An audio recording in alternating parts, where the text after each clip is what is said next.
Another day na naman. At syempre, duty na naman. So ngayon, advance naman kami. This is our last advance. I mean, pag sinabi kong advance yung oras ng barko. Nag-advance yung oras ng barko. So ngayon ay 4 AM na. So supposedly duty ko na ulit. Pero since nag-advance, pinaghati-hatian naming tatlong AB yung pag-advance ng oras. So pasok ako 4:20 na.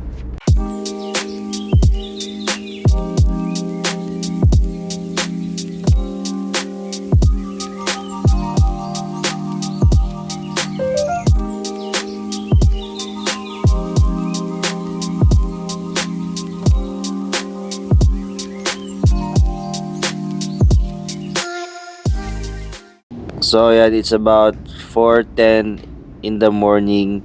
So aakit na tayo sa bridge para ma-start na natin ang ating duty as a lookout. At syempre, ang ka-duty natin ngayon ay si Chief Mate. Ito pala guys yung tinatawag ko na bridge. Ganito yung itsura niyan kapag madilim. So naka-minimize lang din yung mga navigational equipments, yung lights. In-adjust lang din sa settings na low dim lights para syempre makita natin yung mga surrounding lights sa labas. And ang duty ko nga is hanggang alas 8. Yan. We are about to arrive in our anchorage area dahil nga mag-aangkorahe muna kami dito sa may Tallinn, Estonia. Then we are still waiting for the news kung kailan kami papasok ng puerto. Ang biyahe nga pala namin ay sa Russia. So doon kami maglo-load ng aming cargo. Nagpa-start na rin mag-hand steering and maya-maya magda-drop anchor na rin. At ako naman, tapos na yung duty ko. So punta muna ako sa kabina ko, then kakain ng breakfast. Titignan natin sa baba mamaya kung ano nga ba ang ating magiging breakfast. Ito ang aking kabina. Fresh na fresh ulit. Sarap humiga. Siyempre, after natin kumuha ng pagkain, magpapahinga rin tayo dahil after that, may trabaho pa tayo 1:00 ng hapon. Yan ang breakfast namin dito sa barko guys. Egg and ito, nakalimutan ko rin tawag dito guys, pero masarap yan. Medyo matamis-tamis yan eh. Then, syempre tulog ulit tayo dahil kailangan eh. Alright.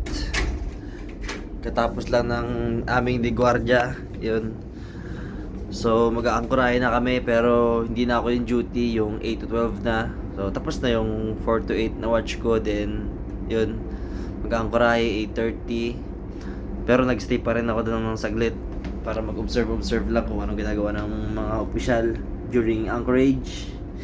Then yun, may half day pa ako. Pasok ako mamayang 1:00. Ngayon, pahinga muna ako saglit. Kung makakatulog, matutulog. Alright, kagigising ko lang guys. Ito nga pala ang aming lunch for today.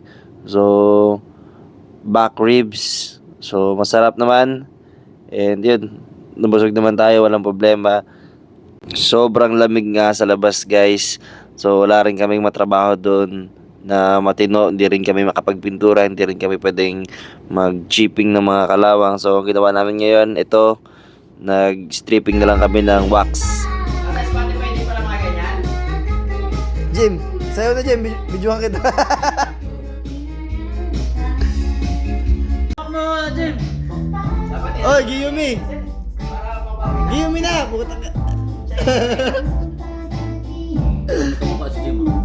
So, this is our food for dinner. Di ko alam kung ang tawag dito, pero masarap naman guys.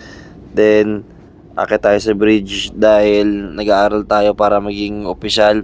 Ito nga pala si third officer. Yan, tinuturuan kami ng mga kung ano-anong bagay sa mundo.